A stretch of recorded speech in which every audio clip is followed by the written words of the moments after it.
ಮಹತ್ವಾಕಾಂಕ್ಷೆಯುಳ್ಳ ನರಿ ಮಂತ್ರಿ ದಮನಕ ಭಯಾನಕ ಗರ್ಜನೆಯನ್ನು ಅನುಸರಿಸುತ್ತಾ ಮಹಾವನದ ಒಳಗೆ ಇನ್ನಷ್ಟು ಮುಂದೆ ನಡೆದುಕೊಂಡು ಹೋದನು. ಈ ಪ್ರಾಣಿಯ ಸತ್ಯವನ್ನು ನಾನು ಅರಿತರೆ ನನ್ನ ಸ್ಥಾನಮಾನ ಮತ್ತೆ ಬಲವಾಗುತ್ತದೆ. ಇದು ಸಾಮಾನ್ಯ ಧ್ವನಿಯೇ ಅಲ್ಲ.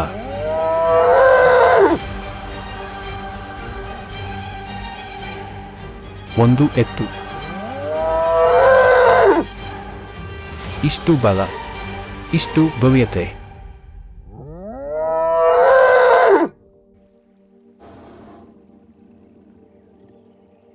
ಓ ನರಿ, ಭಯಪಡಬೇಡ. ನನ್ನ ಕಾಲಡಿಯಲ್ಲಿ ಇರುವ ಹುಲ್ಲಿಗೂ ಹಾನಿ ಮಾಡುವ ಶಕ್ತಿಯು ನನಗಿಲ್ಲ. ನೀನು ಸಾಮಾನ್ಯ ಎತ್ತು ಅಲ್ಲ. ಯಾವ ವಿಧಿ ನಿನ್ನನ್ನು ಇಲ್ಲಿ ತಂದು ನಿಲ್ಲಿಸಿದೆ?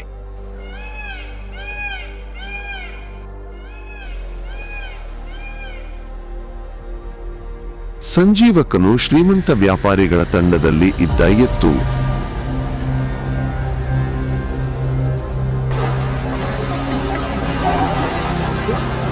ಅರಣ್ಯವನ್ನು ದಾಟುವಾಗವನು ಕೆಸರಿನ ಹೂಳಿನಲ್ಲಿ ಸಿಲುಕಿಕೊಂಡನು.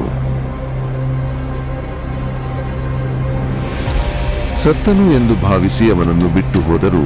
ಆದರೆ ತನ್ನ ಧೈರ್ಯ ಮತ್ತು ದೃಢ ಸಂಕಲ್ಪದಿಂದ ಅವನು ಜೀವಂತವಾಗಿಯೇ ಉಳಿದನು.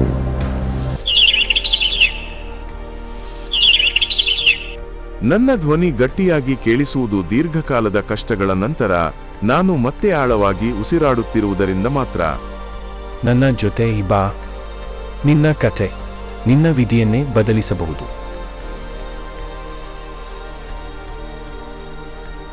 ನನ್ನ ಕಾಡಿನಲ್ಲಿ ಇಷ್ಟು ಪ್ರಬಲವಾಗಿ ಗರ್ಜಿಸುವ ಧೈರ್ಯ ಯಾರಿಗಿದೆ?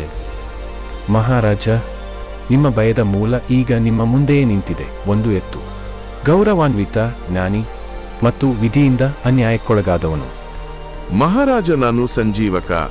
ನನ್ನ ಧ್ವನಿ ಪ್ರಬಲವಾಗಿರಬಹುದು, ಆದರೆ ನನ್ನ ಹೃದಯ ಬಹಳ ಮೃದುವಾಗಿದೆ. ಸಂಜೀವಕನು ವಿನಮ್ರವಾಗಿ ತಲೆಬಾಗಿದಾಗ ದಮನಕನು ನಿಧಾನವಾಗಿ ಪಿಂಗಲಕನಿಗೆ ಆ ಎತ್ತಿನ ದುಃಖಭರಿತ ಕಥೆಯನ್ನು ವಿವರಿಸಿದನು. ನದಿಯ ತೀರದಲ್ಲಿ ಕುಸಿದದ್ದು, ತನ್ನವರಿಂದಲೇ ತ್ಯಜಿಸಲ್ಪಟ್ಟದ್ದು, ಮತ್ತೆ ಹೋರಾಡಿ ಬದುಕಿಗೆ ಮರಳಿದದ್ದು. ಇದನ್ನು ಕೇಳಿದ ರಾಜನ ಭಯ ನಿಧಾನವಾಗಿ ಕಣ್ಮರೆಯಾಯಿತು. ಅದರ ಜಾಗದಲ್ಲಿ ಗೌರವ ಮೂಡಿತು. ಸಂಜೀವಕ, ನಿನ್ನನ್ನು ನೋಡಿದಾಗಲೇ ಗೌರವ ಮೂಡುತ್ತದೆ. ಕರಟಕ ದೂರದಿಂದ ನಿಂತು ಈ ಎಲ್ಲವನ್ನೂ ಮೌನವಾಗಿ ಗಮನಿಸುತ್ತಿದ್ದನು.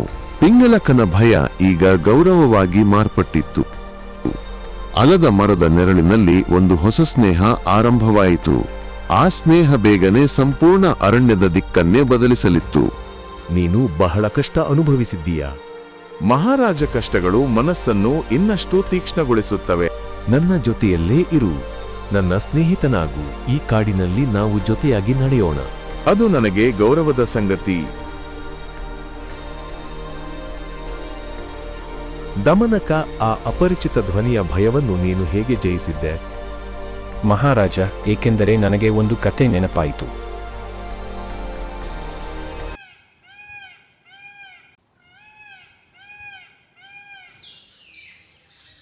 ನರಿ ಮತ್ತು ನಗಾರಿ. ಒಂದು ಬಿರುಗಾಳಿಯ ರಾತ್ರಿ, ಒಂದು ಹಸಿದ ನರಿ ಖಾಲಿ ಬಿದ್ದ ಯುದ್ಧ ಭೂಮಿಯಲ್ಲಿ ಆಹಾರ ಹುಡುಕುತ್ತಾ ಅಲೆದಾಡುತ್ತಿತ್ತು. ಅಷ್ಟರಲ್ಲಿ ಒಂದು ಭಯಾನಕ ಗದ್ದಲದ ಶಬ್ದ ಕೇಳಿಬಂದು ಹತ್ತಿರದಲ್ಲೇ ಯಾವುದೋ ಭೀಕರ ಪ್ರಾಣಿ ಇದೆ ಎಂದು ಅದು ಭಯಪಟ್ಟಿತು. ಆದರೆ ಧೈರ್ಯದಿಂದ ಹತ್ತಿರ ಹೋಗಿ ನೋಡಿದಾಗ ಅದು ಗಾಳಿಯಿಂದ ಮರದ ಕೊಂಬೆಗಳು ಬಡಿದ ಹಳೆಯ ಚರ್ಮದ ನಗಾರಿ ಎಂಬುದು ತಿಳಿಯಿತು.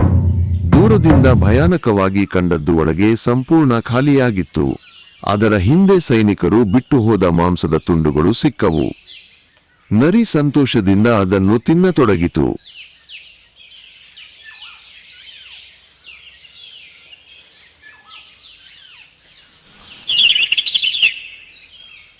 ನಿಜವಾಗಿಯೂ ಭಯದ ಕಾರಣವನ್ನು ನಾವು ಅರಿತಾಗ ಅದರ ಭಯ ಮಾಯವಾಗುತ್ತದೆ. ಹೃದಯಗಳು ತೆರೆದಾಗಲೇ ಸ್ನೇಹ ಗಾಢವಾಗುತ್ತದೆ. ಕಟಕನ ಮುಖದಲ್ಲಿ ಚಿಂತೆಯ ರೇಖೆಗಳು ಮೂಡಿದವು. ಈ ಸ್ನೇಹ ಕಾಡಿನ ಸಮತೋಲನವನ್ನೇ ಬದಲಿಸಬಹುದು. ಪಿಂಗಲಕ ಮತ್ತು ಸಂಜೀವಕರ ನಡುವೆ ಬೆಳೆಯುತ್ತಿದ್ದ ಸ್ನೇಹವನ್ನು ನೋಡುತ್ತಾ ದಮನಕನ ಮನದಲ್ಲಿ ಅಸೂಯೆಯ ಕಿಡಿ ನಿಧಾನವಾಗಿ ಹೊತ್ತಿ ಉರಿಯತೊಡಗಿತು. ಈ ಎತ್ತು ರಾಜನಿಗೆ ದಿನದಿಂದ ದಿನಕ್ಕೆ ಇನ್ನಷ್ಟು ಹತ್ತಿರವಾಗುತ್ತಿದೆ. ನಾನು ಎಂದಿಗೂ ಆಗಿರದಷ್ಟು ಹತ್ತಿರ. ಇದು ಬೇಗನೆ ನನಗೆ ಒಂದು ಅವಕಾಶವಾಗಲಿದೆ. ಹೊಸ ಸ್ನೇಹದ ನೆರಳಿನಲ್ಲಿ ಅಸೂಯೆಯ ಬೀಜಗಳು ಮೌನವಾಗಿ ಬಿತ್ತಲ್ಪಟ್ಟವು.